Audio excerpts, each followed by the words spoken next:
नमस्ते स्टूडेंट्स, पाठशाला पंडित में आप सभी का स्वागत है। मैं हूं आयुष भट्टाचार्य। आज हम देखेंगे कि मल्टीप्लिकेटिव इन्वर्स मॉड्यूलस में कैसे दिखता है। ठीक है, टॉपिक लिख देते हैं आज का।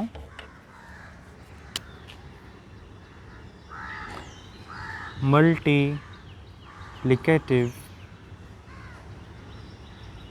इन्वर्स।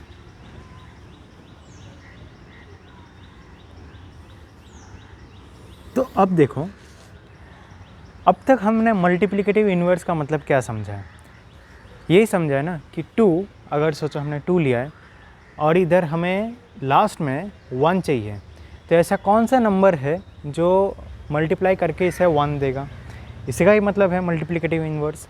तो ऑफ कोर्स हमें अब तक इतने सालों से मैथ्स सीख रहे हैं, तो इतना तो पता है कि 1/2 ही होगा। 3 अगर रहे और लास्ट में 1 लगाना है, हमें 1 चाहिए हमें, तो क्या मल्टीप्लाई करना पड़ेगा 1/3। तो इन सभी को कहते हैं multiplicative inverse of this number. लेकिन अभी हम मॉड्यूलस सीख रहे हैं। ठीक है, मॉड्यूलर एरिथमेटिक हम सीख रहे हैं। तो इस केस में हमें ऐसा एक नंबर ढूंढना है। सोचो मैंने 2 लिया है, ऐसा एक नंबर हमें ढूंढना है जो कि इसके साथ मल्टीप्लाई मैं कर सकता हूँ और वो कॉन्ग्रुएंट हो 1 mod n के। ठीक है, n कुछ भी हो सकता है, लेकिन याद रखना 2x 2 और x क्या है, x है उसका multiplicative inverse. 2x mod n is congruent to, या कॉन्ग्रुएंट नहीं, इस केस में तो इक्वल टू हो जाएगा, is equals to 1 mod n होना चाहिए। ठीक है, याद रखना यहाँ पर अभी 1/2 नहीं आएगा। ठीक है, यहाँ पर अभी 1/2 नहीं आएगा। यहाँ पर ऐसा एक नंबर हमें मल्टीप्लाई करना पड़ेगा जिसके साथ मैं अगर n डिवाइड कर दूँ इस पूरे चीज़ के साथ, तो जो रिमाइंडर आए वो 1 mod n के इक्वल होने चाहिए। ठीक है, मतलब 1 को अगर n से डिवाइड करो तो जो रिमाइंडर आता है उसके इक्वल होने चाहिए ये नंबर। तो ऐसा मुझे एक x ढूंढना है, और ऐसा अगर मुझे एक x मिल जाए तो वो इसका मल्टीप्लिकेटिव इन्वर्स होगा in the case of modular arithmetic. ठीक है, सिर्फ मॉड्यूलर अरिथमेटिक में ही ऐसा एक होता है, वरना जनरली अगर मल्टीप्लिकेटिव इन्वर्स पूछे तो यही बताना चाहिए। पर अगर मॉड्यूलर अरिथमेटिक से मतलब मॉड्यूलस के साथ हम क्वेश्चन सॉल्व कर रहे हैं, तो फिर हमें एक अलग सा नंबर ढूंढना पड़ता है। तो अब 2x is congruent to 1 mod n के जगह कुछ और लगा देते हैं। तो चलो 11 लगा देते हैं। ठीक है, n के जगह हम 11 ऐड कर देते हैं। सो 11 11 11 okay. 2x is congruent to 1 mod 11. So 2x mod 11 is equals to 1 mod 11.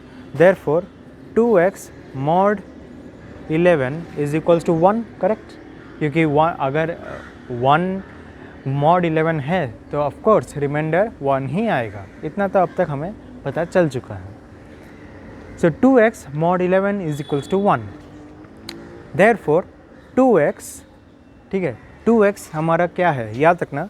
इस केस में ये क्या है, dividend mod divisor, dividend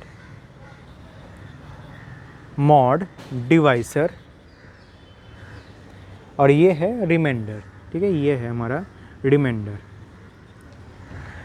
therefore dividend 2x, ठीक है, dividend 2x is equals to remainder divisor quotient plus 1, correct। this thing 2x is equals to 11q plus 1 ही होगा, correct. तो अब हमें इधर सॉल्व कैसे करना है। ठीक है, हमें ऐसे एक नंबर्स लेने हैं। ठीक है, हमें ऐसे नंबर्स लेने हैं x में जिससे ये इधर जो है q वो हमेशा एक इंटीजर है। ठीक है, सो 2x -1/11 होगा, correct, is equals to q। q को हमेशा एक इंटीजर ही हमें रखना है। तो ऐसा एक x लेना है हमें जो कि q हमें इंटीजर दे।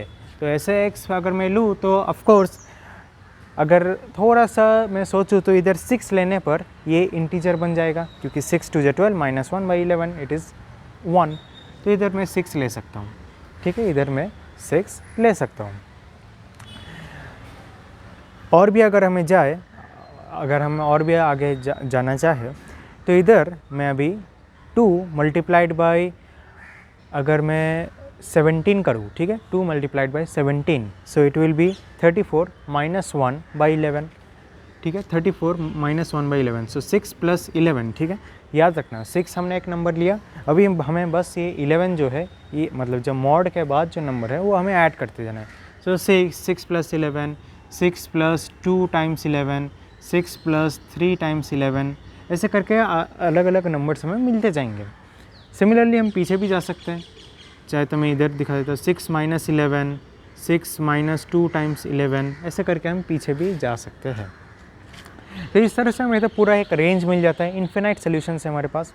लेकिन जनरली, ठीक है, ये सभी सोल्यूशंस करेक्ट है, ठीक है, ये सभी सोल्यूशंस करेक्ट हैं, लेकिन जनरली हम ऐसा एक नंबर चुनते हैं, ठीक है, इन्वर्स के लिए हम ऐसा एक नंबर चुनते हैं जो कि 11 से कम हो, ठीक है। ये जो 11 दिख रहा है ना मॉड के बाद, 11 से कम हो, यानी n जो है मॉड n से हमें कम एक नंबर ऐसा है चुनना है। जनरली वही हम सोल्यूशन के रूप में लिखते हैं। तो इस केस में ये जो सोल्यूशन हुआ वो है 6। याद रखना मल्टीप्लिकेटिव 2 के केस में जहाँ पर मॉड नहीं है वो 1/2 है, लेकिन जब मॉड आ जाता है तो मल्टीप्लिकेटिव इन्वर्स हो जाता है 6, ठीक है, तब मल्टीप्लिकेटिव इन्वर्स हो जाता है 6। और एक एग्जांपल देख लेते हैं जहाँ पर हम 4x ले रहे हैं, ठीक है। ये x हम क्यों ऐड कर रहे हैं, ताकि इसका इन्वर्स हो, मल्टीप्लिकेटिव इन्वर्स। तो ये x जो है इसका मल्टीप्लिकेटिव इन्वर्स है, इज़ कॉन्ग्रुएंट टू 1, ठीक है, हमेशा 1 ही लेना है, क्यों, क्योंकि मल्टीप्लिकेटिव इन्वर्स है। और मॉड में कुछ भी ले सकते हैं, और इस केस में मॉड जो है वो है 5, ठीक है, मॉड 5। तो इसका मतलब क्या हुआ, 4x mod 5 is equals to 1 mod 5, ठीक है। और अगर हम इधर 1 ले इधर 5 ले तो 0 माइनस 0 इज इक्वल्स टू 1, तो रिमाइंडर 1 होगा। Therefore 4x mod 5 is equals to 1। Therefore अब क्या होगा, डायरेक्टली अगर मुझे लिखना है तो 4x minus 1 by 5, correct. 4x minus 1, जैसे इधर हमने 2x माइनस 1 बाई 11 कर देते डायरेक्ट, इधर भी 4x माइनस 1 बाई 5 होगा, जो कि इक्वल टू होगा क्यूब है। और क्यूब क्या है, ये एक इंटीजर है, ठीक है, ये है एक इंटीजर है। तो हमें ऐसे नंबर्स लेने हैं x में जिससे हमें ये जो सोल्यूशन है ये इंटीजर में ही मिले, ठीक है। तो अभी वो एक एक करके ढूंढते, तो अगर छोटे छोटे नंबर्स हैं ना तो फिर आराम से हम ट्रायल एंड एरर से लगा सकते हैं, लेकिन कभी कभार बड़े नंबर्स आ जाते हैं, तब एक दूसरा मेथड है, वो भी मैं इसमें बता दूंगा। सो 4x यहाँ पर क्या होगा, 1 से अगर जाए तो 4 1 जा 4 माइनस 1 3/5 नहीं होता। 2 से अगर जाए तो 4 2 जा 8 माइनस 1 7/5 नहीं होगा। 4 3 जा 12 माइनस 1 11/5 नहीं होगा। 4 4 जा 16, ठीक है। अगर मैं x इज इक्वल्स टू 4 लूँ, ठीक है, तो फिर 4 4 जा 16 minus 1 15/5 which is equals to 3, a proper integer, ठीक है। सिमिलरली 4 प्लस 5 भी मैं ले सकता हूँ, 4 प्लस 10 भी मैं ले सकता हूँ, 4 प्लस 15 भी मैं ले सकता हूँ, और इधर 4 माइनस 5 4 माइनस 10 ऐसे करके मैं पीछे जा सकता हूँ और आगे भी जा सकता हूँ, ठीक है। इतने सारे सोल्यूशंस हमारे पास आ जाता है। हमें कौन सा सोल्यूशन चाहिए या जनरली एक्सेप्ट होता है, वो सोल्यूशन जो कि 5 से छोटा हो। अभी 5 से छोटा हो लेकिन पॉजिटिव भी हो। हाँ, मैंने इधर के क्या बताया था, 5 से छोटा होना चाहिए, मतलब 6 से छोटा होना चाहिए, सॉरी वेरी सॉरी 11 से छोटा होना चाहिए, ठीक है, 11 से छोटा होना चाहिए। लेकिन बात यह है कि ऐसा भी नहीं कि अभी नेगेटिव की ओर हम बढ़ रहे हैं, नहीं, पॉजिटिव ही रखना है, पर 11 से छोटा चाहिए हमें, तो इसलिए हमने इधर 6 ले लिया था। इधर हमने क्या करना है, 5 से छोटा चाहिए लेकिन पॉजिटिव ही होना चाहिए, तो इसलिए हम इधर x इज इक्वल्स टू 4 को ही एक सोल्यूशन मानेंगे, ठीक है। x इज इक्वल्स टू 4 को एक सोल्यूशन मानेंगे, और ये है इसका मल्टीप्लिकेटिव इन्वर्स इन मॉड्यूलर अरिथमेटिक, ठीक।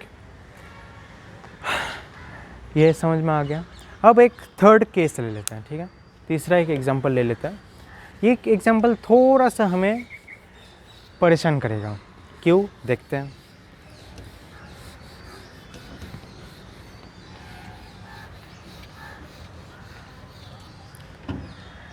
तो जो एग्जांपल है वो ये कहता है कि 5x is congruent to 1 mod 10, ठीक है। 5x is congruent to 1 mod 10, मतलब हमें 5x मतलब 5 के केस में उसका इन्वर्स क्या है जब mod 10 हो, तो वो हमें ढूंढना है। तो अगर मैं डायरेक्टली यहाँ पर अभी लिख देता हूँ, ठीक है, डायरेक्टली 5x माइनस 1/10 होगा, ठीक है। 5x माइनस 1/10 हमें लेना है और इसका आंसर एक इंटीजर चाहिए, ठीक है, इसका आंसर हमें एक इंटीजर चाहिए। तो ऐसे x कैसे कैसे मिल सकता है, चलो 1 ले लेते हैं, ठीक है। 1 के केस में ये होगा क्या, तो 5 माइनस 1 4/10 नहीं होता। 2 ले लेते हैं, तो 5 2 10 माइनस 1 9/10 नहीं होगा, ठीक है, 2 भी फेल हो गया। 3 ले लेते हैं, 5 3 15 माइनस 1 14/10, ये भी नहीं होगा। 4 ले लेते हैं, वो भी नहीं होगा। 5 ले लेते हैं, वो भी नहीं होगा। 6 ले लेते हैं, वो भी नहीं होगा। इनफैक्ट कोई भी इंटीजर ले लो, ठीक है, कोई भी इंटीजर ले लो, कोई भी ऐसा इंटीजर नहीं है जो इसे सेटिस्फाई कर पाए, जो सॉल्व करके एक इंटीजर दे पाए, ऐसा एक भी इंटीजर नहीं है, ठीक है। और ऐसा क्यों है? ऐसा इसलिए है क्योंकि ये जो 5 और ये जो 10 ये आपस में नॉट को प्राइम्स हैं, ठीक है, ये आपस में नॉट को प्राइम्स हैं। इसलिए याद रखना, अगर हमें मल्टीप्लिकेटिव इन्वर्स चाहिए तो फिर मल्टीप्लिकेटिव इन्वर्स चाहिए ऑफ a, ठीक है, चाहे तो इधर a इन्वर्स लिख देता हूँ। मल्टीप्लिकेटिव इन्वर्स चाहिए ऑफ a, तो फिर a और n को a, n शुड बी को प्राइम्स, ठीक है, शुड बी को प्राइम्स। अब चाहे तो इधर मैं एक दिखा देता हूँ, 4 और 5 ये आपस में को प्राइम्स है, ऑफ कोर्स को प्राइम्स है, ऐसा कोई भी डिवाइजन नहीं है जो दोनों में कॉमन हो 1 के अलावा। चाहे तो वीडियो को थोड़ा डिवाइड करो और इधर मैंने जो क्वेश्चन लिखा था उस क्वेश्चन को पढ़ो, ये पार्ट और ये पार्ट हमेशा को प्राइम्स ही रहेंगे, ठीक है। जब तक ये को प्राइम्स नहीं होते तब तक हमें सोल्यूशन नहीं मिलेगा मल्टीप्लिकेटिव इन्वर्स का। तो याद रखना, को प्राइम्स होना ज़रूरी है, वरना सोल्यूशन इम्पॉसिबल है। अब ये तो हमने छोटे छोटे नंबर्स लिए थे, इसलिए ऐसे करके हमने मतलब ट्रायल एंड एरर से हमें मिल गया। पर कभी कभार क्या होता है कि नंबर्स थोड़े बड़े होते हैं, ठीक है, नंबर्स थोड़े बड़े होते हैं। मैं इसे इरेज कर देता हूँ। और जब नंबर्स बड़े होते हैं ना, तब इतना ट्रायल एंड एरर करने की टाइम भी नहीं मिलता और हिम्मत भी नहीं होती है, फ्रैंकली अगर बोले तो इसलिए जो एल्गोरिदम एक बनाया गया है उसे कहते हैं एक्सटेंडेड यूक्लिडियन एल्गोरिदम, ठीक है, एक्सटेंडेड यूक्लिडियन एल्गोरिदम। अब ये एल्गोरिदम कैसा है वो हम अभी देखेंगे, पर उसके पहले मैं इसे भी इरेज कर देता हूँ। अब तक तो हमें ये तो पता है कि यूक्लिडियन जो एल्गोरिदम है, ठीक है, वो कैसा है। उसमें एक कॉलम रहता है क्वोशंट का, एक कॉलम रहता है ए, एक कॉलम रहता है बी, और तीसरा जो कॉलम है वो है रिमाइंडर का। अगर आपने अभी तक यूक्लिडियन एल्गोरिदम वाला वीडियो नहीं देखा है तो वो पहले देख लीजिए, वो सबसे ज़्यादा ज़रूरी है, फिर ही आप इधर बढ़िए, ठीक है। तो यूक्लिडियन एल्गोरिदम ये कहता है कि एक्सटेंडेड यूक्लिडियन एल्गोरिदम कैसा दिखता है। तो हमें Q, A, B, R, ठीक है, ये तो हमें लेना ही है, प्लस हमें थोड़ा आगे भी जाना है, T नहीं, सॉरी, जस्ट अ मिनट,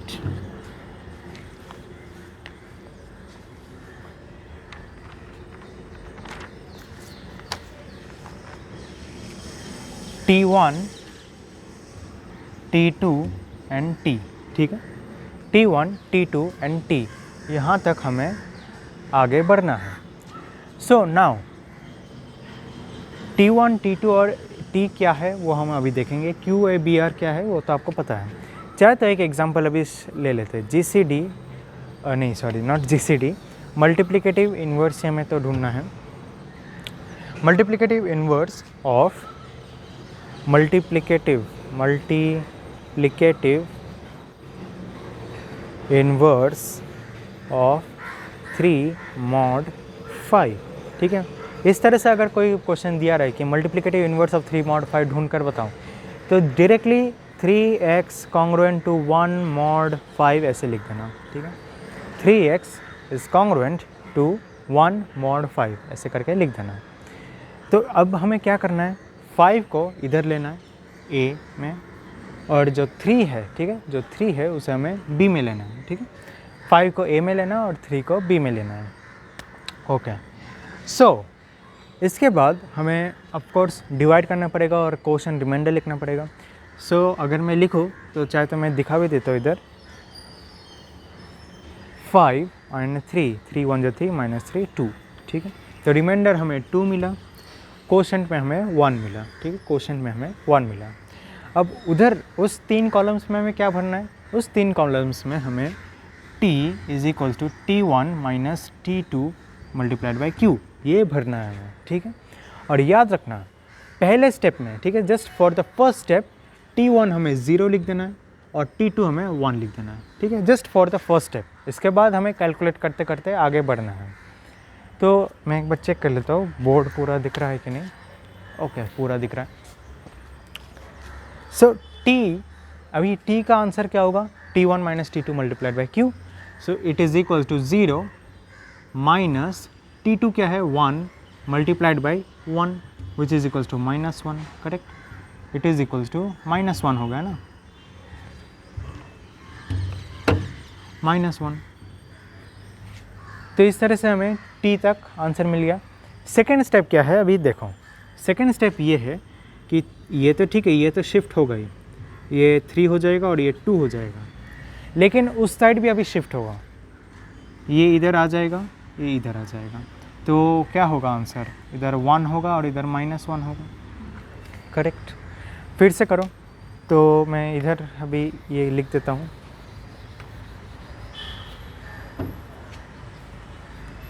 3 2, तो 2 1 2 -2 1, ठीक है। तो अब क्वोशंट में 1 है और रिमाइंडर में 1 है, क्वोशंट में 1 है, रिमाइंडर में 1 है, ठीक है। इसके बाद t का आंसर क्या होगा, t का आंसर ये होगा कि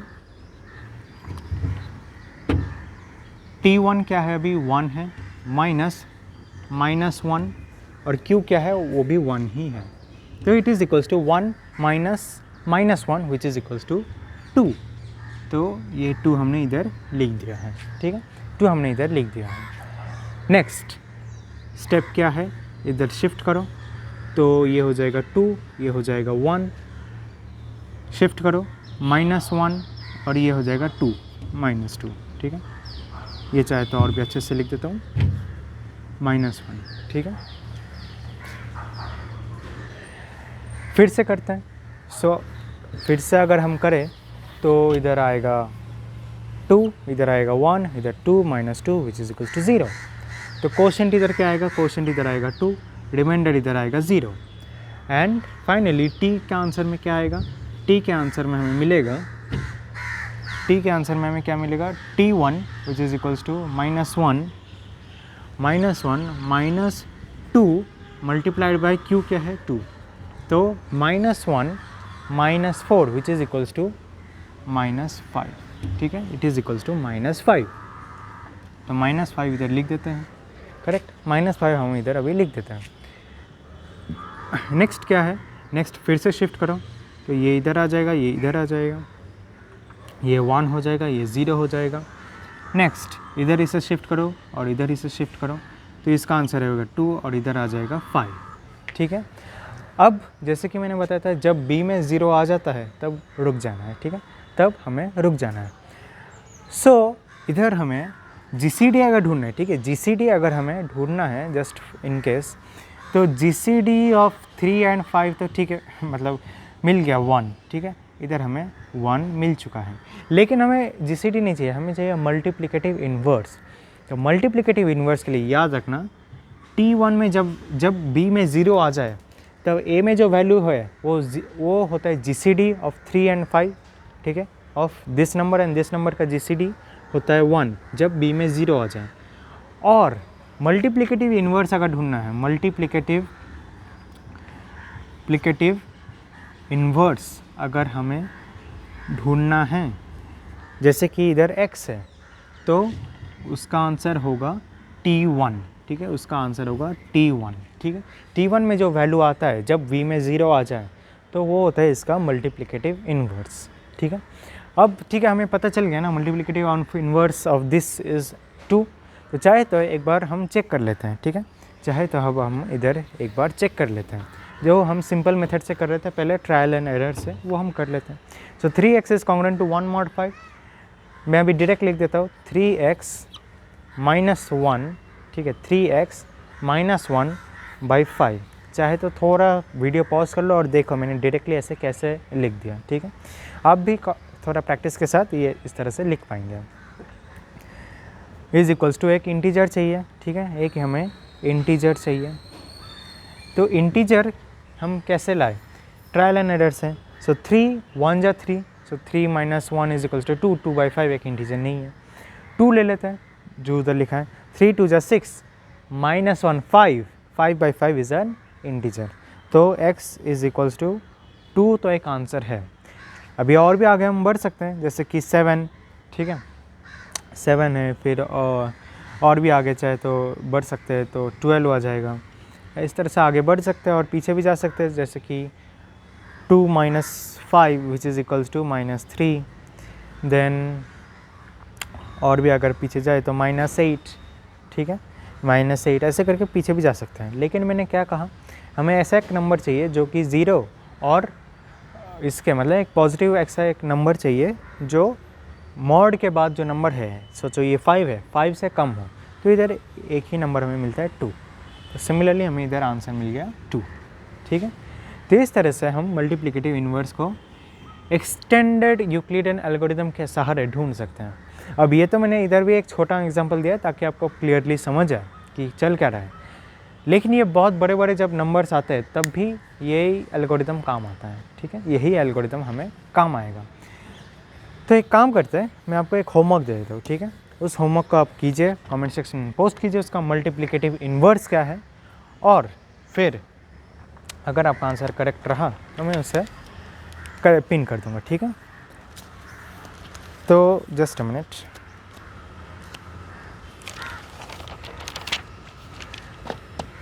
होमवर्क आपका ये है कि आपको मल्टीप्लिकेटिव इन्वर्स ऑफ 11 mod 13 ढूंढना है, ठीक है, मल्टीप्लिकेटिव इन्वर्स ऑफ 11 mod 13।